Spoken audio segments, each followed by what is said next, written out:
E aí, pessoal? Bem-vindos a mais uma explicação visual. Hoje, a gente vai embarcar numa viagem no tempo incrível, uma verdadeira aventura para entender como o simples ato de compartilhar informações mudou literalmente a história do mundo. Imagina só, invenções malucas, ideias super corajosas e a jornada do conhecimento até chegar nas nossas mãos hoje. Mas antes de tudo, imaginem uma época muito, mas muito distante. Pensem no mundo sem celular, sem internet, sem nem mesmo um caderno escolar. Como é que uma ideia gigante conseguiria se espalhar? E o mais curioso, como um monge e uma máquina de madeira super barulhenta conseguiram virar o mundo de cabeça para baixo. É exatamente isso que a gente vai descobrir. Ponto 1. A jornada da comunicação. Bom, vamos direto ao assunto. A primeira coisa que a gente precisa ter em mente é que se comunicar sempre foi um desafio gigantesco. Compartilhar histórias não era nada fácil como mandar uma mensagem no grupo da turma hoje em dia, viu? Imaginem só a cena. Séculos atrás, o pessoal dependia quase 100% da fala para não deixar a própria história desaparecer. Funcionava assim. Os mais velhos sentavam com os mais novos ao redor da fogueira e contavam tudo de cabeça. As leis, as aventuras, os ensinamentos. Tudo na base da memória. O problema? Se alguém esquecesse um único detalhe, bum, aquele pedaço da história podia se perder para sempre. Claro que, com o tempo, a galera começou a inventar um jeito de registrar tudo isso para não depender só da cabeça. Primeiro, escreviam em placas de argila pesadíssimas. Depois, passaram para os rolos de papiro, que era tipo um papel bem antigo, até finalmente chegarem aos livros. Um avanço e tanto, né? Mas tinha um detalhe. Cada livro precisava ser copiado à mão, letra por letra, página por página. A comunicação continuava super lenta e os livros eram raros e caríssimos. E aí chegamos na seção 2, o problema com a mensagem.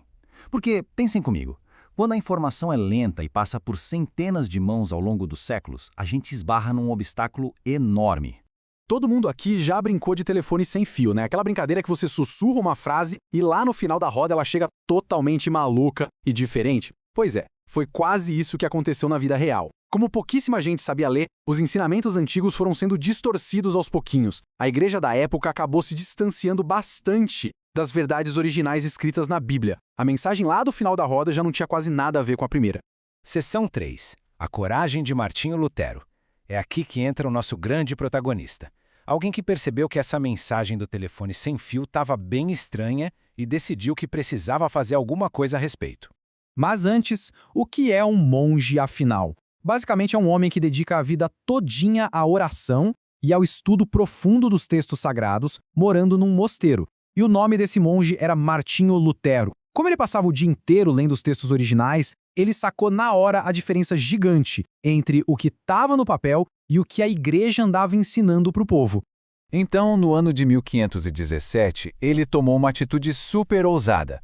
Lutero escreveu um documento, as famosas 95 teses, e simplesmente pregou isso na porta da igreja principal de Wittenberg, lá na Alemanha. Imagina a coragem! Ele expôs os erros na cara dura, tipo aquele falso ensinamento de que se podia comprar o perdão. Esse pequeno grande ato deu a largada no que a gente chama hoje de Reforma Protestante. Ponto 4. A supermáquina de Gutenberg. Mas espera aí, como é que a ideia de um monge lá na Alemanha se espalhou tão rápido? É agora que entra a verdadeira super-heroína tecnológica dessa história. Apresento a vocês a prensa tipográfica do Johannes Gutenberg. Pessoal, no século XVI, isso aqui era como uma impressora gigante de copiar e colar. Em vez de um monge ficar meses e meses copiando um único livro, essa máquina usava um monte de letrinhas de metal, passava tinta e carimbava o papel. Eles conseguiam fazer várias cópias num piscar de olhos. E aí a mágica aconteceu em 3 passos rápidos. Primeiro, Lutero pegou a Bíblia, que era em hebraico e grego, e traduziu para o alemão, a língua que o povo comum realmente falava. Segundo, a prensa do Gutenberg imprimiu essas cópias aos montes. E terceiro, o conhecimento foi direto para a mão das pessoas. Finalmente, a mensagem estava livre. Parte 5. Crenças, o antes e o depois. Essa mudança de tecnologia mostra muito bem como a sociedade inteira pode se transformar de uma hora para outra. Vamos fazer uma comparação rápida. Antes da prensa e do Lutero, o mundo era super restrito. Lembra do telefone sem fio? Ensinamentos distorcidos, livros em línguas que ninguém entendia e o conhecimento totalmente travado. Depois disso tudo, o cenário virou outro. Os erros vieram à tona, os textos ganharam a língua do povo e a verdade ficou acessível para todo mundo. Foi uma explosão absurda de aprendizado. E olha que loucura! Essas ideias não ficaram só lá na Europa, não. Elas atravessaram o oceano e vieram parar aqui no Brasil. Começou lá em 1517 com as teses de Lutero. 40 anos depois, em 1557, os primeiros missionários protestantes, que eram franceses, chegaram onde hoje é o Rio de Janeiro. E mais para frente, em 1630, os holandeses também trouxeram essas ideias para o nosso Nordeste. A comunicação literalmente conectou os continentes. E chegamos ao ponto 6, o grande quiz histórico. Bora ver quem estava prestando atenção de verdade nessa nossa jornada. Todo mundo preparado? Primeira pergunta para vocês. Quem foi o monge alemão corajoso que escreveu as 95 teses e pregou na porta da igreja? Tempinho para pensar. Acertou quem disse Martinho Lutero, o nosso grande estudioso que bateu de frente com o que estava errado. Segunda pergunta.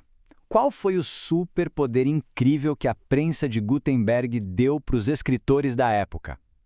Lembra lá da máquina barulhenta? Isso mesmo, o poder de imprimir textos numa velocidade absurda e numa quantidade muito maior. Foi o adeus para as cópias feitas à mão e o grande olá para a era da informação para todo mundo. Última pergunta para fechar com nota 10. Em que ano os primeiros missionários protestantes que vieram lá da França chegaram aqui no Brasil? 1557. Exatamente. Em tão pouco tempo, as ideias saíram da Alemanha e vieram parar no Rio de Janeiro. Sensacional, né?